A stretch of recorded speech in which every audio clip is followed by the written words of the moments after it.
13절 말씀. 다니엘서 12장 3절로 13절 교독하시고 마지막 13절 함께 읽도록 하겠습니다. 지혜 있는 자는 궁창의 빛과 같이 빛날 것이요 많은 사람을 옳은 대로 돌아오게 한 자는 별과 같이 영원토록 빛나리라. 다니엘아, 마지막 때까지 이 말을 간수하고 이 글을 봉함하라. 많은 사람이 빨리 왕래하며 지식이 더하리라. 나 다니엘이 본즉 다른 두 사람이 있어 하나는 강 이쪽 언덕에 섰고 하나는 강 저쪽 언덕에 섰더니 그 중에 하나가 세마포옷을 입은 자 곧 강물 위쪽에 있는 자에게 이르되 이 놀라운 일의 끝이 어디까지냐 하더라. 내가 들은즉 그 세마포옷을 입고 강물 위쪽에 있는 자가 자기의 좌우 손을 들어 하늘을 향하여 영원히 살아계시는 이를 가르쳐 맹세하여 이르되 반드시 한때 두때 반때를 지나서 성도의 권세가 다 깨지기까지이니 그렇게 되면 이 모든 일이 다 끝나리라 하더라. 내가 듣고도 깨닫지 못한지라. 내가 이르되 내 주여 이 모든 일의 결국이 어떠하겠나이까 하니 그가 이르되 다니엘아 갈지어다. 이 말은 마지막 때까지 간수하고 봉함할 것이니라. 많은 사람이 연단을 받아 스스로 정결하게 하며 희게 할 것이나 악한 사람은 악을 행하리니 악한 자는 아무것도 깨닫지 못하되 오직 지혜 있는 자는 깨달으리라. 매일 드리는 제사를 폐하며 멸망하게 할 가증한 것을 세울 때부터 1290일을 지낼 것이요 기다려서 1335일까지 이르는 그 사람은 복이 있으리라. 너는 가서 마지막을 기다리라. 이는 네가 평안히 쉬다가 끝날에는 네 몫을 누릴 것이니라. 아멘. 지혜 있는 자는 깨달으리라 라는 제목으로 우리 다니엘서 마지막 말씀을 2022년 제가 설교하는 마지막 설교로 함께 나누도록 하겠습니다. 다니엘서는 다니엘의 입장에서 보면 대부분 미래에 관한 예언의 말씀이었습니다. 그런데 우리의 입장에서 보면 역사적으로 다 이루어졌던 과거의 말씀이죠. 지금 본문 말씀 역시 다니엘에게는 미래의 말씀입니다. 그런데 우리에게도 미래의 말씀이라는 거예요. 과거의 모든 말씀들이 다 이루어졌기 때문에 우리는 믿습니다. 하나님의 말씀은 1.1획도 가감없이 다 이루어진다는 것을. 그래서 오늘 본문에 나와 있는 다니엘에게도 우리에게도 미래에 되어질 일 말씀을 주시는데 이 말씀을 깨닫고 또 마음에 새기고 그날을 준비하는 자 되어서 주님 앞에 설 때에 잘했다 칭찬받고 다니엘에게 너의 몫이 주어진다라고 말씀하셨는데 우리에게 주어지는 그 몫을 누리면서 영원한 삶, 영광스럽게 살아가는 우리가 되어야 될 줄로 믿습니다. 4절에 보면 이렇게 말씀하고 있습니다. 이 글을 봉함하라. 많은 사람이 빨리 왕래하며 지식이 더하리라 라고 말씀하셨는데 봉함하라 라고 말씀하셨어요. 그런데 언제까지냐면 두 가지 조건이 있는데 많은 사람이 빨리 왕래하며 지식이 더할 것이다. 지금 딱 이 시대를 두고 이야기하는 것 같죠? 교통이 얼마나 많이 발달했는지 모릅니다.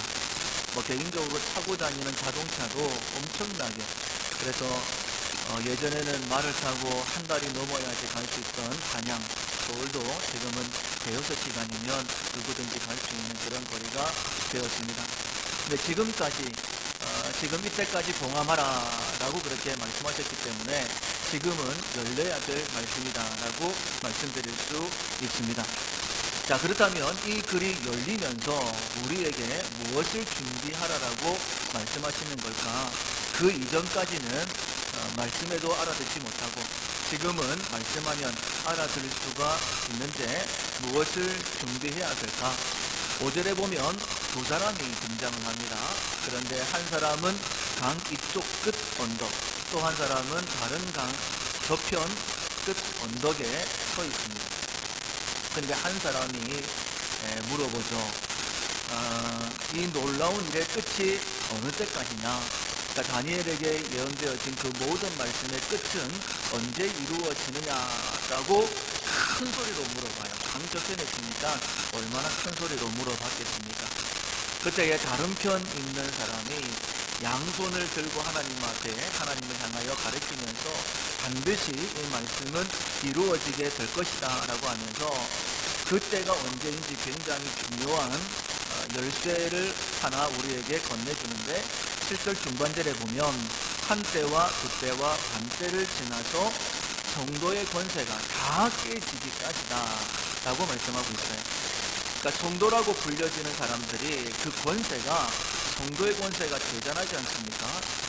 하나님께서 예수님께서 너희들이 지금까지 내게 구하지 아니하였으나 구하라 그리하면 이루리니 너희 안에 기쁨이 가득할 것이다. 예수님께서 말씀으로 천지 만물을 창조하셨죠. 그 권세를 우리에게 허락해 주셨어요. 뱀을 잡아도 해를 받지 않고 그 어떤 독을 마셔도 해함이 없고, 그리고 귀신을 쫓아낼 수 있는 권세도 있고, 이런 권세를 우리에게 허락해 주셨는데 한때와 중때와 반때 더하면 셋째 반이죠. 3년 6개월인데 이 3년 6개월이 지나고 성도의 권세가 다 깨지면 그때야 끝이 온다라고 말씀하고 있습니다. 자, 이렇게 성도의 권세가 다 깨지기 전까지 우리가 무엇을 해야 될까? 여러분, 성도의 권세가 깨지는데요, 그때의 성도의 모습은 두 가지로 나누어지게 됩니다. 마태복음 24장은 예수님께서 마지막 때에 대한 말씀을 하신 것이죠. 24장 40절 이하에 보면 그때에 두 사람이 밭을 가매 한 사람은 데려가고 한 사람은 버려둠을 당한다. 똑같이 밭에서 일을 하고 있어요. 그런데 한 사람은 데려감을 당합니다. 또 한 사람은 버려둠을 당합니다. 41절에 보면 무에다가 함께 맷돌질을, 밭에서 일하는 거야 떨어져서 일한다라고 말할 수 있겠지만은 맷돌을 가는 거는 함께 지금 맷돌을 갈고 있는 거예요. 그런데 함께 맷돌을 갈고 있다가 한 사람은 데려감을 당하고 한 사람은 버려둠을 당하게 되는 거예요. 성도라고 불려지는데요, 반드시 나누어진다라고 말씀을 하시죠. 특별히 우리가 열처녀의 비유에 대하여 말씀을 잘 알고 있습니다. 열처녀 전부 다 신랑을 맞을 준비를 하고 있었어요. 기름도 준비했고 그리고 불도 붙여놨습니다. 그런데 본인들이 생각했던 그 시간보다 신랑이 더디 왔죠. 근데 멀리서 신랑이 온다라는 소리가 들립니다. 그래서 돌다가 전부 다 깼어요. 근데 등불이 꺼져갑니다. 그런데 어떤 사람은 혼인잔치에 들어가게 되고 어떤 사람들은 들어가지 못하고 길을 갈면서 후회하게 되죠. 똑같이 준비하고 있었어요. 그런데 어떤 사람은 들어갔다. 그 사람을 가리켜서 슬기로운 사람, 들어가지 못한 사람을 가리켜서 어리석은 사람이다 라고 말씀을 하셨죠. 그 구분이 무엇이었을까요? 무엇으로 구분이 되어져서 남겨진 자, 들어가지 못한 자, 그리고 들어간 자, 그리고 올림을 받은 자 나누어지게 되었을까? 예수님께서는 따로 기름을 준비한 사람이다라고 분명히 말씀해 주십니다. 우리가 신앙생활을 똑같이 하는 것처럼 보인다 할지라도 따로 기름을 준비하는 자가 있고 그렇지 못한 자가 있고, 남겨진 자들은 공통적으로 길을 갈면서 후회하게 되는 것이죠. 이 남은 자들이 42달 동안 이 땅에 남겨져서 사단에게, 세상에게 짓밟히게 되어지고 성도의 권세가 다 깨진다라고 그렇게 말씀하고 있는 거예요. 자, 그렇다면 우리가 어떻게 해야 될까? 요한계시록 10장에 보면 우리에게 두루마리를 주셨고요. 요한이 그 두루마리의 말씀을 받아 먹죠. 그런데 먹을 때는 입에는 단데 배에는 썼다라고 그렇게 말씀하고 있어요. 이건 어떤 말씀이냐면 말씀을 들을 때는 굉장히 좋습니다. 그 말씀대로 살아야 되겠다라고 결단도 하기도 해요. 근데 소원을 지키는 뱃속에 내려오면 순종하기가 어렵다라는 거예요. 근데 그 두루마리의 말씀을 받아 먹고 난 다음에 뭐라고 말씀하시느냐? 요한계시록 10장 마지막 절에 보면 다시 예언하여야 하리라 라고 말씀하고 있는 거예요. 우리에게 주어진 복음이요 때를 따라 다르게 증거되어야 한다라는 것입니다. 지금은 우리가 예수 믿고 구원받읍시다 라고 증거하죠. 이렇게 동일한 증거임에도 불구하고 12월 대림절이 되어지니까 우리가 또 다르게 말씀을 나누지 않습니까? 예수님 초림 때에는 맞이한 사람이 극소수였습니다. 예수님 재림 때에는 우리가 다 예수님을 맞이합시다라고 그렇게 증거하지 않습니까? 그것처럼 마지막 때가 되어지면 재림의 예수님 우리가 맞이해야 됩니다. 주님 오실 때가 얼마 남지 않았습니다라고 그렇게 증거해야 된다라는 거예요. 우리가 그렇게 하지 못했을 때에 요한계시록 11장 2절에 보면 이렇게 말씀을 하십니다. 성전 바깥마당은 측량하지 말고 그냥 두라. 이것은 이방인들에게 주어진 즉 그들이 거룩한 성을 42달 동안 짓밟을 것이다 라고 말씀하고 있어요. 성전입니다. 그런데 안쪽을 측량을 해서 안쪽만 보호하신다는 거예요. 바깥쪽은요 이방인들에게 내주어 버렸습니다. 그리고는 거룩한 성이다라고 말씀하고 있어요. 거룩한 성이 42달 동안 3년 6개월 동안 짓밟힌다라고 말씀을 하셨죠. 그렇다면 이 짓밟히는 때가 언제냐? 요한계시록 11장에 있는 말씀인데 오늘 본문에 보면 11절에 이렇게 말씀하고 있죠. 매일 드리는 제사를 폐하며 멸망하게 할 가증한 것을 태울 때부터 1290일을 지낼 것이요 라고 말씀을 하고 있습니다. 1290일이요 42달이에요. 3년 반입니다. 그러면 그때의 시작은 언제냐면 우리가 이제 흔히 7년 대환란이다라고 이야기하는데 그 중반부터 시작이 되어집니다. 다니엘서 9장에 보면 이렇게 말씀하고 있습니다. 9장 27절에 보면 한 일해 동안의 언약을 굳게 맺고 그가 그 일의 절반에 제사와 예물을 금지할 것이요. 그리고 용이 짐승에게 권세를 줘서 5절에 보면 42달 동안 일할 권세를 받았고 15절 하반절에 보면 또 짐승의 우상에게 경배하지 않은 자는 몇이든지 다 죽이게 하더라. 그래서 철저하게 하나님을 찬양하는 목소리가 들리지 않도록 그렇게 만들어버린다라고 말씀하고 있는 거예요. 우리가 지난번 요한계시록 강해를 하면서 한번 지도를 봤는데 그 지도 한번 띄워 주십시오. 요한계시록 역사 우리 지난 6월 달에 설립 기념일 때 봤던 내용들을 한번 떠올려 보셨으면 좋겠어요. 먼저는 다니엘서에 보면 70일에로 하나님께서 역사를 정하셨죠. 한 일해가 7년이기 때문에 490년입니다. 그 첫 출발은 무엇이냐면 중간하라는 명령이 날 때 그때가 BC 457년입니다. 그리고 중간에 기름 부음 받은 자가 세워지게 되죠. 기름 부음 받은 자는 예수님이시고 기름 붓는다라는 것은 세례를 통하여서 하늘이 열리고 이런데 사랑하는 아들이니 하나님 예수님께서 공식적으로 메시아로 일을 시작하시는 그때였어요. 그리고 그 기름 부음 받은 자가 끊어진다라고 말씀하고 있는데 예수님께서 십자가에 달려 돌아가시는 것이죠. 그것이 AD 26년입니다. 그래서 이 기간을 총합하게 되어지면 483년이 되어지는 거예요. 그리고 이제 마지막 한 일회가 남게 되어지는 것인데 그 중간에 어떤 역사가 있게 되어지느냐, 일곱인 시대가 있다라고 말씀을 드렸죠. 그러니까 일곱인을 통하여 하나님 세상 역사를 이끌어 가시는데 복음의 시대도 있었었고 또 핍박의 시대, 또 전쟁의 시대, 기근의 시대 이런 시대들이 있었는데 이런 재앙들에 대해서 우리가 함께 당하고 있는 부분들이죠. 그런데 우리가 흔히 7년 대환란이다라고 이야기를 하면 일곱 나팔부터 시작이 되어지죠.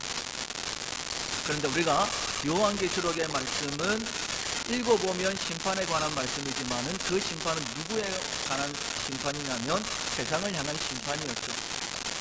이 말씀을 통하여서 우리를 위로하신다라고 말씀하셨어요. 그러니까 세상은 심판을 당하고 우리는 구원을 받는다. 그래서 하나님께서 위로의 말씀으로 우리에게 허락하신 것이 요한계시록이다.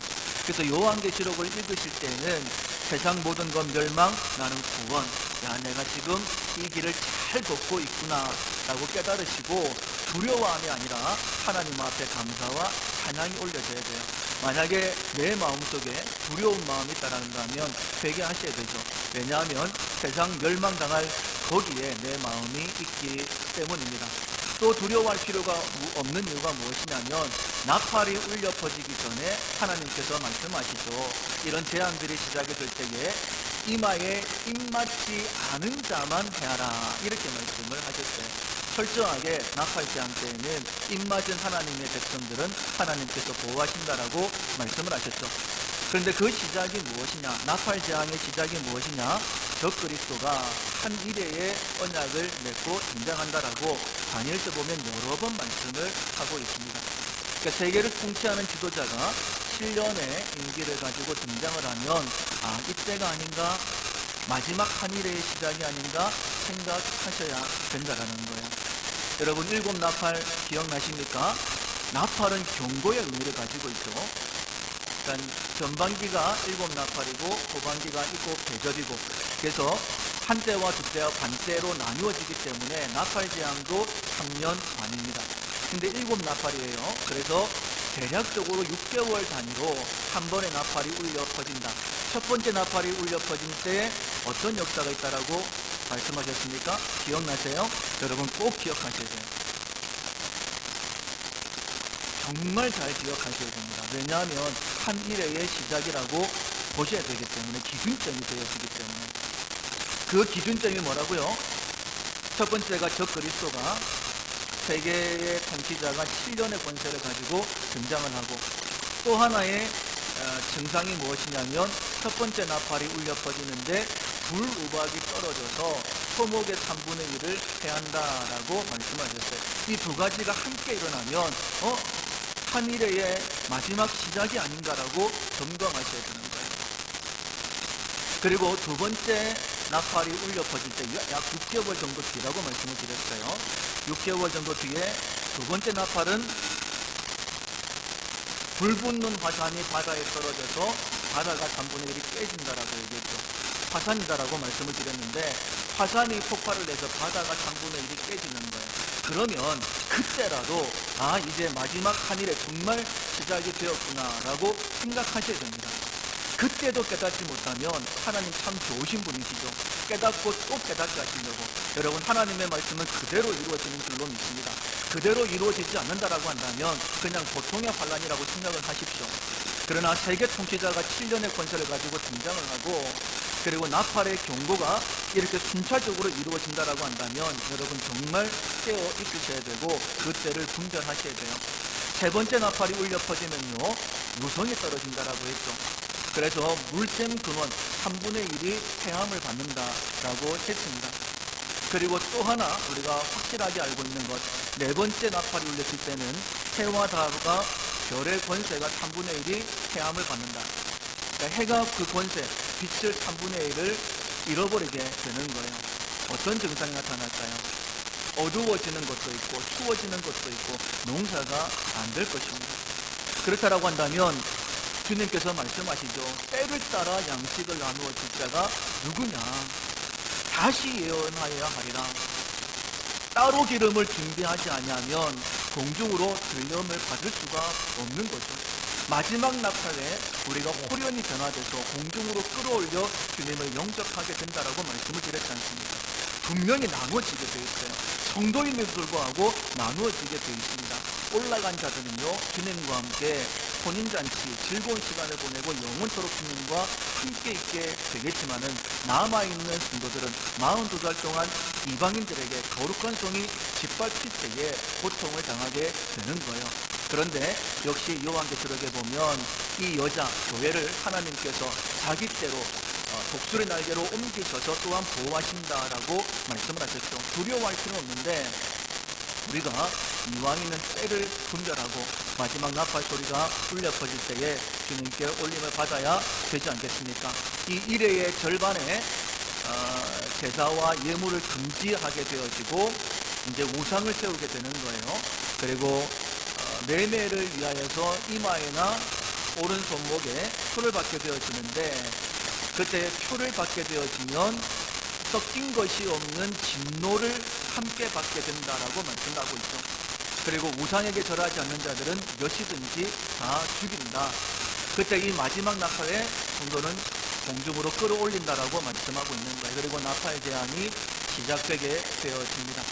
그리고 나팔 대접장이 끝나고 난 다음에 예수님께서 지상으로 재림하시는데, 그곳이 아마겟돈 무기토의 언덕에 예수님께서 재림하시게 되어지고, 예수님을 재앙하고 있던 사단이 묶임을 당하고 이제 지옥에 불과 유황으로 타는 곳에 떨어지게 되어지는 것이죠. 그런데 잠깐 있다가 놓인다라고 말씀하셨고, 그 기간이 1000년이었죠. 그래서 1000년 왕국이 시작이 되는 겁니다. 1000년 왕국이 끝나고 난 다음에 잠시 이 마귀가 모여서 수많은 사람들을 미혹하게 되어지고 하나님을 대항하게 되어집니다. 아직은 천국이 아니에요. 천국은 어떤 사람이 들어가느냐? 믿음의 연단을 받고 또 시험을 통과한 자만이 들어가게 됩니다. 그래서 곡과 마곡 전쟁이 일어나게 되어지고, 그때에 하나님을 대항했던 자들이 말씀으로 인하여서 심판을 받게 되어지고, 마귀가 마지막으로 불과 유황 지옥에 떨어지게 되고 난 다음에 하나님께서 모든 사람들의 그 행위를 따라 심판하시는 것이 백보자 심판, 그리고 하나님을 믿지 않았던 사람들은 전부 지옥에 떨어지게 되어지고, 마지막으로 천국, 우리가 천국에 들어가게 되는 것이죠. 그러니까 요한계시록의 역사이다라고 말씀을 드렸어요. 그러면 이런 역사들이 하나님께서 분명히 말씀하신 대로 진행되어질 텐데 어떻게 나누느냐? 오늘 본문 10절에 보면 이렇게 말씀하고 있습니다. 10절 중반절에 보면 스스로 성결하게 하며 희귀할 것이나 악인은 악을 행하리니 악한 자는 아무것도 깨닫지 못하되 오직 지혜 있는 자는 깨달으리라 라고 말씀을 하고 있죠. 3절에도 보면 지혜 있는 자에 대하여 말씀하고 있는데, 지혜 있는 자는 궁창의 빛과 같이 빛날 것이요 많은 사람을 옳은 대로 돌아온 자는 별과 같이 영원토록 빛난다. 그러니까 지혜 있는 자는 깨닫고 다른 삶을 살게 된다라고 말씀하고 있는 것이죠. 여러분, 다른 삶을 살지 못하면, 깨닫지 못하고 여전히 예전의 삶을 그대로 살아가는 사람을 가리켜서 악하다라고 말씀하고 있는 거예요. 그러면 결코 주님 앞에 칭찬받을 수 없게 되는 것입니다. 그리고 이 사명을 잘 감당했던 다니엘서 12장 마지막 절이죠. 13절에 보면 다니엘에게 이렇게 말씀하고 있습니다. 너는 가서 마지막을 기다리라. 이는 네가 평안히 쉬다가 끝날에는 네 몫을 누릴 것이다. 그러니까 다니엘은 영원토록 산 사람이 아니에요. 예수님 오시기 전에 죽은 사람입니다. 그러나 복음 안에서 주 안에 있는 자들은 복되다라고 요한계시록에 말씀하고 있죠. 왜냐하면 수고가 그칠 뿐만 아니라 그 행함이 뒤를 따르기 때문에. 다니엘이 얼마나 하나님 앞에 귀한 삶을 살았었습니까? 그러니까 하나님께서 말씀하시는 거예요. 이제 평안히 쉬다가 이제 끝날이 되어지고 천국에 이르게 되어지면 네 몫을 누릴 것이다. 여러분, 하나님은요 우리의 수고를 결코 잃어버리지 않습니다. 우리의 눈물 한 방울도 정확하게 기억하시고 응답하시는 분이시죠. 우리의 작은 신음소리에도 응답하신다라고 말씀을 하셨습니다. 그러면 이렇게 지금 다니엘을 통하여서 마지막 때에 대하여 말씀하시는 이유가 무엇일까? 물론 이제 한 일회가 시작되어지는 그때도 우리가 분명히 깨닫고 때를 따라 양식을 나누어주는 사명을 감당해야 되겠지만, 지금 이 자리에서 하나님께서 내게 원하시는 것은 무엇일까 하는 것을 깨닫고 그 일을 감당해야 된다는 거예요. 여러 번 말씀을 드렸지만은 지옥 같은 삶을 살다가 천국 가는 것 아니라, 누구든지 나를 따라오려거든 자기를 부인하고 제 십자가를 지고 나를 쫓을 것입니다. 우리 주님이 가셨던 그 길을 하나님의 능력을 받아서 많은 사람들을 생명의 길로 인도하면서 한 걸음 한 걸음 걸어가다 보면 그 길 끝에서 주님을 만나게 되는 것이죠. 지금 내가 감당해야 될 그 사명 감당하지 못하면 결코 주님 앞에 칭찬받을 수 없다라고 말씀하고 있는 거예요. 앞서 말씀을 드렸지만은 성도가 나뉘어지게 되어 있습니다. 함께 밭을 갈고 있었지만은 한 사람은 데려감을 당하고 한 사람은 버려둠을 당하는 거예요. 두 사람이 함께 그냥 맷돌질을 하고 있었어요. 그러나 그 가운데 한 사람은 데려감을 당하고 한 사람은 버려둠을 당합니다. 모든 사람들, 지금 이 자리에 있는 모든 분들이 다 신랑 되신 예수 그리스도를 맞이할 준비 기다리고 있어요. 그러나 따로 기름을 준비하지 않으면 어리석은 자가 되어서 혼인잔치에 들어갈 수가 없는 거예요. 42달 동안 거룩한 성이 이방인들에게 그냥 내준바되어서 밟힐 때에 그냥 짓밟히게 되는 삶, 그러나 믿음을 가지고 있기 때문에 천국은 갈 수 있는 것이죠. 사랑하는 성도 여러분, 내가 감당해야 될 사명, 그 사명이 무엇인지를 깨달으시고 그 사명을 끝까지 잘 감당하셔서, 특별히 지금 우리는 희년을 바라보고 준비하는 가운데 있습니다. 지난 6년 동안 우리가 풍성 훈련을 통하여서 내가 준비되어지면 하나님의 때에 하나님께서 우리를 부르시고 역사의 주인공을 만들어 주신다. 그리고 이제 2023년부터는 보성되어 모이는 교회로 새롭게 하나님의 일을 시작하려고 합니다. 분명히 우리 각자에게 주신 사명이 있을 것입니다. 그 사명 잘 감당하셔서 지금도 잘했다 칭찬받을 뿐만 아니라 주님 공중에 재림하실 때에 주님 앞에 끌어올려져서 주님과 함께 영원토록 즐거움을 받을 뿐만 아니라 다니엘서 마지막 다니엘에게 참 너 수고했다, 좀 쉬고 있어라, 너의 몫이 예비되었다 라고 말씀하신 것처럼 영원한 천국에 이르게 되었을 때에 그 몫을 받아 누리는 우리 모두가 될 수 있기를 주님의 이름으로 축원합니다. 아멘. 우리 말씀을 기억하면서 한 목소리로 한번 기도하시겠습니다. 하나님, 때를 분별할 수 있는 지혜를 허락해 주십시오. 하나님께서 준비된 자를 통하여 일하시는데 다니엘은 다니엘의 시대에 맞게끔 쓰임받았고 바울은 바울의 시대에 맞게끔 쓰임받아서 주님 앞에서는 날이 가까울수록 오히려 기대하면서 그 앞에 나아갔는데, 하나님 우리를 이 마지막 시대에 믿음의 사람으로 불러주셨고 특별히 밀락교회에 불러주셔서 기년을 준비하는 귀한 성도 삼아주셨는데, 하나님 우리의 사명 잘 감당할 수 있도록 도와주십시오. 우리의 몫을 영원한 천국에서 받아 누릴 수 있도록 도와주십시오. 다니엘이 칭찬받았던 것처럼, 바울이 칭찬받았던 것처럼 그런 칭찬받는 우리가 될 수 있도록 도와달라고 우리 주님의 이름을 간절히 부르고 기도하며 나아가겠습니다. 주여, 아버지 하나님 감사합니다. 아버지 다니엘에게 미래에 어떤 일이 있을 것인지를 정확하게 말씀을 하시고 그 말씀을 하나하나 이루어 가시면서 말씀하신 것은 정확하게 이루신 하나님이심을 우리에게 또한 나타내 보여주셨습니다. 아버지 하나님 다니엘에게 이 모든 말씀을 주셨고 그 말씀을 이루신 것, 우리에게 하나님의 말씀을 주신 이유는 무엇이냐면 우리가 또한 동일한 아버지 믿음의 삶을 살아야 되기 때문이며 또한 우리가 감당해야 될 사명이 있기 때문인 줄로 믿습니다. 하나님의 때가 있습니다. 때를 분별하고 때를 따라 양식을 나누어 주는 자가 하나님 앞에 칭찬받는 자인 줄로 믿습니다. 아버지는 결코 기회를 놓치지 않도록 은혜 베풀어 주시옵소서. 아버지 하나님이여, 사명 감당하게 되어지면 하나님께서 줄로 재어 보호하신다라고 말씀하셨습니다. 아버지 하나님이여, 마지막 나팔이 울려 퍼질 때에 공중으로 끌어올리시고 우리 주님을 영접하게 하시며 영원토록 주님과 함께 하게 되겠다라고 말씀하셨습니다.